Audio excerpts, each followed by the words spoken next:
Hello കൂട്ടുകാരെ, welcome back to my YouTube channel NS world. അപ്പം നമുക്ക് നല്ലൊരു 4 മണി പലഹാരത്തിൻ്റെ റെസിപ്പിയാണ് കണ്ടാലോ. അപ്പോൾ നല്ല സോഫ്റ്റ് ആയിട്ട് പഞ്ഞി പോലുള്ളൊരു കുക്കറപ്പം ഉണ്ടാക്കാം. ഞാനിവിടെ കുക്കറിലെല്ലാം ഉണ്ടാക്കിയിട്ടുള്ളത് കേട്ടോ, പാനിലാണ്. അപ്പോൾ നമുക്ക് കുക്കറില്ലാതെയും കുക്കറപ്പം ഉണ്ടാക്കാം. എങ്ങനെയെന്ന് നോക്കാം. ഇതിന് കലത്തപ്പം എന്നൊക്കെ പറയും. അതിനായിട്ട് കൂടുതൽ ഇൻഗ്രീഡിയൻസ് ഒന്നും വേണ്ട, നമ്മളെ വീട്ടിലുള്ള ചേരുവകൾ വെച്ചിട്ട് തന്നെ നമുക്ക് ഉണ്ടാക്കാം കേട്ടോ. ഞാനിവിടെ കുറച്ച് പച്ചരി 4 മണിക്കൂർ വെള്ളത്തിൽ കുതിർത്താനിട്ടിരുന്നു, അതെടുത്തിട്ടുണ്ട്. നന്നായി കഴുകിയെടുത്തിട്ടുണ്ട് കേട്ടോ. കുറച്ച് ചോറ്, തേങ്ങാക്കൊത്ത്, ശർക്കര, ഏലക്ക, ചെറിയുള്ളി ചെറുതായി കട്ട് ചെയ്തത്, കുറച്ച് തേങ്ങ ചിരകിയത് കേട്ടോ.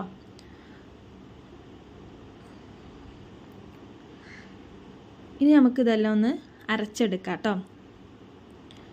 ആദ്യം പച്ചരി ഇട്ടിട്ടുണ്ട്. ഇനി അതിലേക്ക് കുറച്ച് ചോറ് ഇട്ടിട്ടുണ്ട്.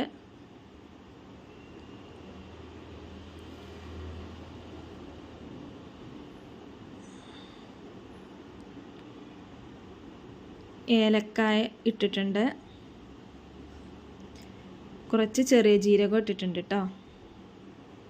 പിന്നെ തേങ്ങ ചിരകിയത്,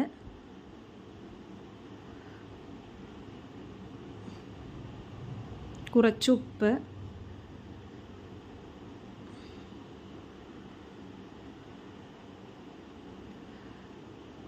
കുറച്ച് വെള്ളം.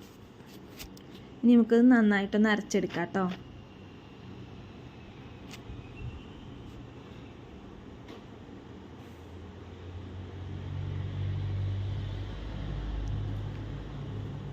അപ്പോൾ നമ്മൾ നന്നായി അരച്ചെടുത്തിട്ടുണ്ട്. ഈ ഒരു തിക്നെസ്സേ പറ്റുള്ളൂ കേട്ടോ.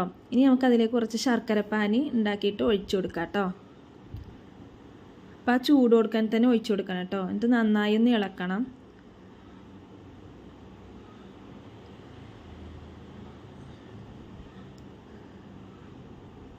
നന്നായി ഇളക്കിയതിന് ശേഷം കുറച്ച് സോഡാപ്പൊടി ഇടാം കേട്ടോ.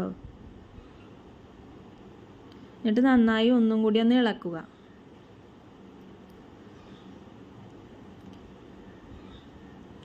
ഇനി നമുക്കൊരു പാന് വെക്കാം കേട്ടോ. ഇനി നമുക്ക് അതിലേക്ക് കുറച്ച് നെയ്യും കുറച്ച് വെളിച്ചെണ്ണയും കൂടി ഒഴിച്ചു കൊടുക്കാം കേട്ടോ. ഇത് നന്നായി ഒന്ന് ഇളക്കിയതിന് ശേഷം ചെറിയ ഉള്ളി ചെറുതായി കട്ട് ചെയ്തതും ആഡ് ചെയ്യാം.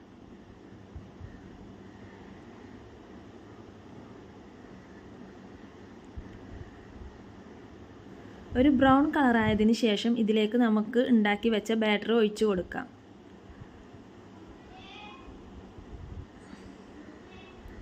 ഇനി നമുക്കത് അടച്ചു വെച്ച് വേവിക്കാം. ലോ ഫ്ലെയിമിലിട്ട് വേവിക്കണം കേട്ടോ, എന്നാലേ ഉള്ളൊക്കെ ഒരുപോലെ വേവത്തുള്ളൂ.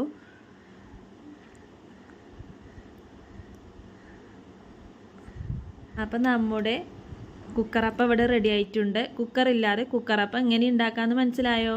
നല്ല സോഫ്റ്റ് ആയിട്ട് പഞ്ഞി പോലുള്ള ഒരു കുക്കറപ്പാണ് കേട്ടോ. ഇഷ്ടമായെങ്കിൽ ലൈക്ക് ചെയ്യുക, ഷെയർ ചെയ്യുക, ചാനൽ സബ്സ്ക്രൈബ് ചെയ്യാൻ മറക്കല്ലേ. എല്ലാവരും ഒന്ന് ട്രൈ ചെയ്ത് നോക്കണേ. പുതിയൊരു വീഡിയോസുമായിട്ട് അടുത്ത വ്ളോഗിൽ വരാം. ബൈ.